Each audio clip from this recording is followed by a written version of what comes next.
Hey guys, welcome back to Sam Lopez TV. I'm Sam Lopez, and on today's video, I'm going to talk about more of my creepy paranormal experiences. So, let's get right into it. Alright guys, so back in 2010, around the fall, I went to go live with my aunt in North Hollywood and my cousins. And I remember one night I was asleep, and I used to share a room with two of my other cousins. And it was really weird because I had woken up,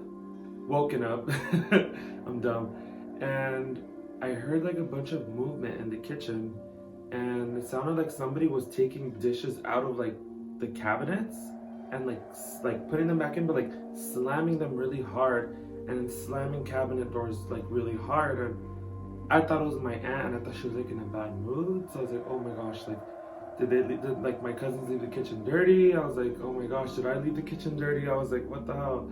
So I had gotten up and I was like, okay, let me just go offer some help. And I was like, let me just see. And I got up and nobody was in the kitchen.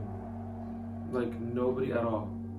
And it was really weird because now that I think about it, like I remember my oldest cousin, she was probably with her best friend. My other second oldest cousin, he was probably with his friends doing some dumb shit like usual. And then my younger cousin, she was probably with her dad, so I was alone. And I know my aunt would work a lot. She was a workaholic, and I don't know, it's really weird. Like I don't know. I would constantly hear stuff like that happen. And the apartment downstairs, like right on bottom of us, that apartment is for sure like it's inhabited by spirits. Like there's so many stories, but I don't know if I feel comfortable telling you guys because it's not my experiences, but maybe, who knows. But yeah, like that night I was scared. I was home alone and literally heard like just everything was just slamming, like if somebody was mad and just putting shit somewhere and slamming the cabinets. That's what it sounded like. And this was at nighttime too, so to this day, I don't know what that could have been. So, yeah. Another story was when I was about 21. So I was living in this apartment, and my friend came over. I don't want to say her name. Me and her actually aren't that close anymore. I don't even know what happened to her. But anyways, that's besides the point. And so me and her were hanging out in my room. This was late at night, and my roommate and his girlfriend, they were gonna go somewhere. I don't remember where they were going, but all I know is that they had to take an airplane. So they left at like 5 in the morning. This was like literally 8 or 9 p.m. And I had locked the door and everything, made sure everything was. I always do because the neighborhood wasn't that like good, it was really bad neighborhood. Child, it was the ghetto. I'm just straight up. I lived in the ghetto, but So yeah, I remember I locked everything, and my friend was gonna stay to keep me company, and I had already been feeling kind of off. I don't know why, and she stayed with me, and we were just watching a movie, hanging out, just chilling, and we heard movement in the kitchen, and I was like, "What the hell?" I was like, "Do you hear that?" And she's like, "Oh yeah, like I heard that. Like, are your roommates back?"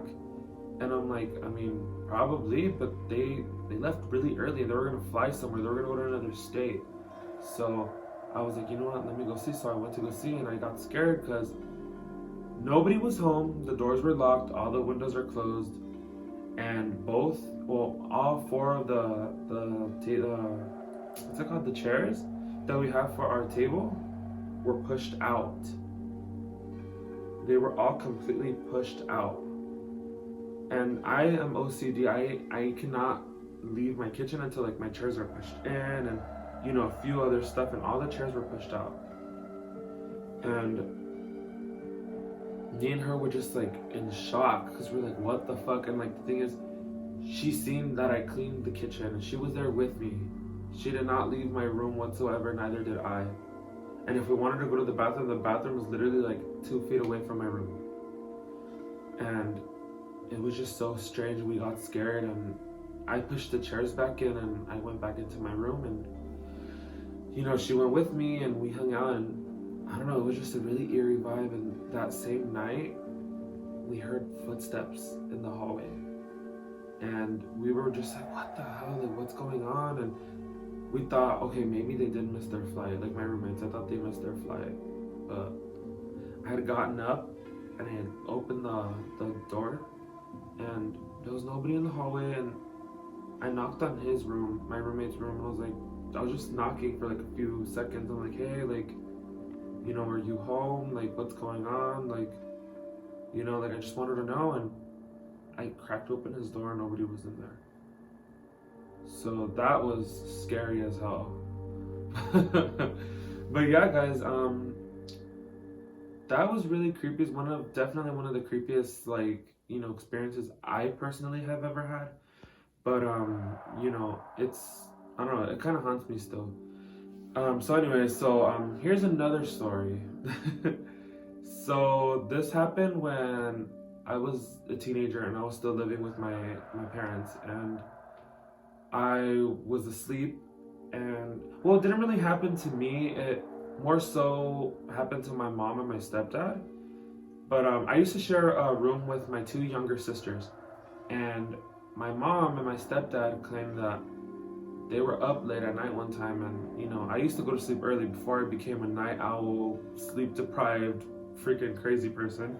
And they had said that they saw something or someone sitting at the edge of my bed right next to my feet, and that they got really, really scared. And you know, they told me the next morning, and I was just like, oh, like, I wasn't too surprised, because I always felt like something has been following me since I was a kid, or like, I don't know, something's been latched onto me. It's been since I was a little kid. But that was really creepy, because you know, I believe my mom and my stepdad, you know, they wouldn't lie about something like that.